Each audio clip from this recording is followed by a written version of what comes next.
Hello, this is David Gilmore, known as LDS Prepper, and today I'm going to show you how to learn when to plant plants, how far apart to plant them, whether you're doing it indoors, outdoors, in a greenhouse like I am here, and get your pre-gardening planting plan figured out. So how I start my gardening season each year is I give my wife this sheet. This is from the Mittleider Gardening Course book. It's page 262. If you don't have that book, I highly recommend it. That's how I garden. That's how we get consistent gardening results every year. But anyway, she'll go through and she'll just put a check mark down to the different items that she wants. So she had marked bush beans, and she has some specific bush beans that she likes, which is the Cosmo beans. By the way, the noise that you hear is the geothermal fan blowing air down 8 feet into the ground into the greenhouse. It is March 21st, and I planted the strawberries several weeks ago, and today I'm planting early plants, hardy plants in the greenhouse. So at the other end of the greenhouse over here, you see where the air comes out of the tubes. And I have an entire playlist on geothermal greenhousing and how you can grow food year-round. So I apologize for the noise, but the geothermal is doing its thing. So let's get back to the list. So she just goes through and she marks the items that she wants to harvest and use this year. And then I'll go back through and I'll mark the items that I want to grow this year. So I added corn and lettuce and peppers. Then what I do is I look at what we're going to grow, and this would be for the whole season, and then using this sheet, and this is the only sheet I ever use. Please forget whatever you read on the back of seed packages or other sources. This one sheet will tell you exactly when to plant everything and what your yields will be and everything else. I'll have a link down below to this gardening course book where you can take a look at this sheet in the book. At any rate, then I look at whether they're frost sensitive, hardy, whether they're moderate or intolerant. And so then I put a number 1 to all the plants that are hardy, and those are the plants that I'm going to be planting first. So today I'm actually planting the peas, peas, and they're hardy, and we can plant them 4 weeks before the average day of last frost, which is somewhere between May 21st and May 31st. So most people will plant usually June 1st. Right now, today, I am 10 weeks ahead of average day of last frost. So I'm way ahead of that. But I'm in a greenhouse, which gives me, if it were just a regular greenhouse, 6 weeks prior I can start planting. So if I was to plant something on the average day of last frost in a greenhouse, I could plant 6 weeks earlier. Since I'm in a geothermal greenhouse, I can plant anytime I want. So today is a good day for me to plant some sugar snap peas, so that's what I'm going to be doing. So you can see here I've got 1s, 2s, 3s, and 4s. So I have four planting cycles here, and I'll move over to here to kind of explain to you what I'm doing. This is the south side of my greenhouse, so I'll just show you that over here.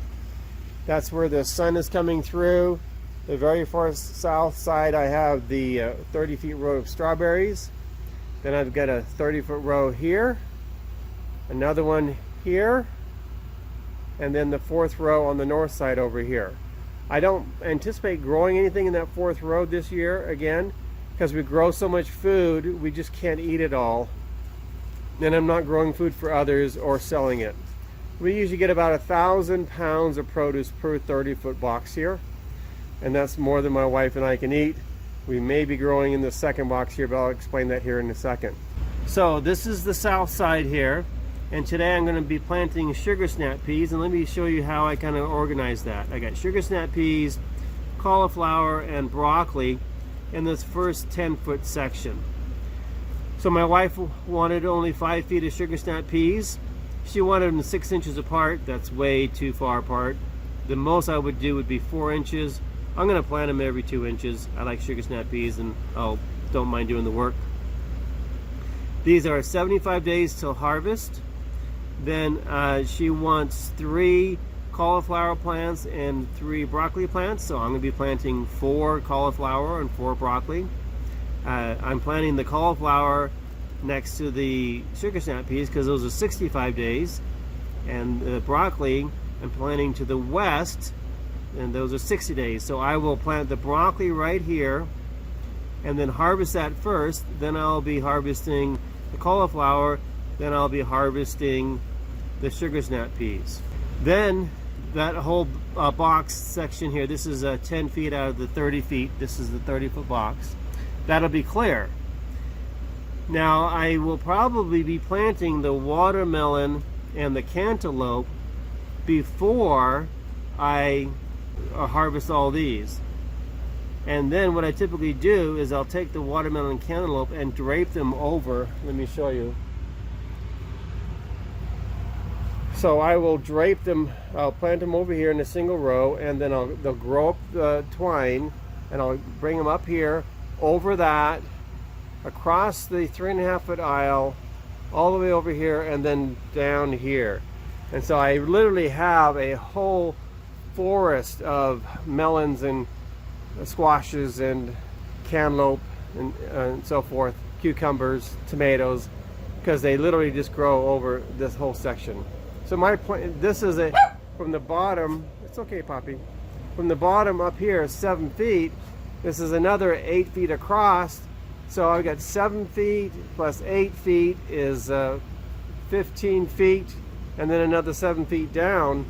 So I've got 21 feet, 22 feet of plants growing, where typically they would only grow 7 feet. But I get significantly more yield simply by letting them continue to grow.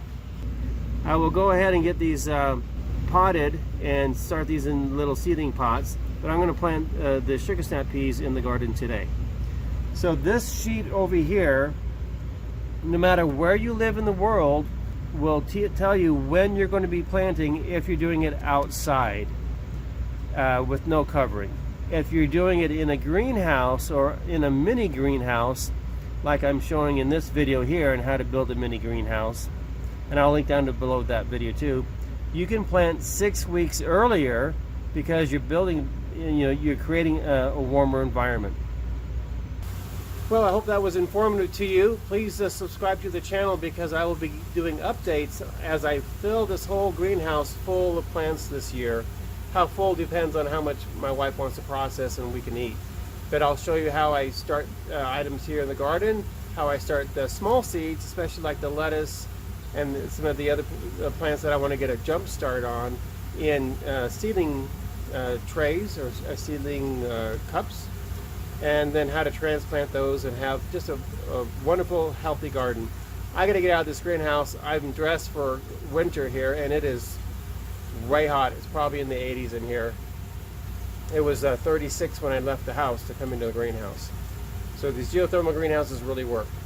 To get the micronutrients for your plant food, to make sure your plants are healthy and strong and nutrient dense, and the Mid-Atlantic Gardening Course book, be sure to go over to ldsprepperstore.com, that's linked down below, and to watch almost 600 videos on preparedness that we use every day, how we live every day here off-grid, on off-grid power, water filtration, growing food as your life depends on it, and so forth.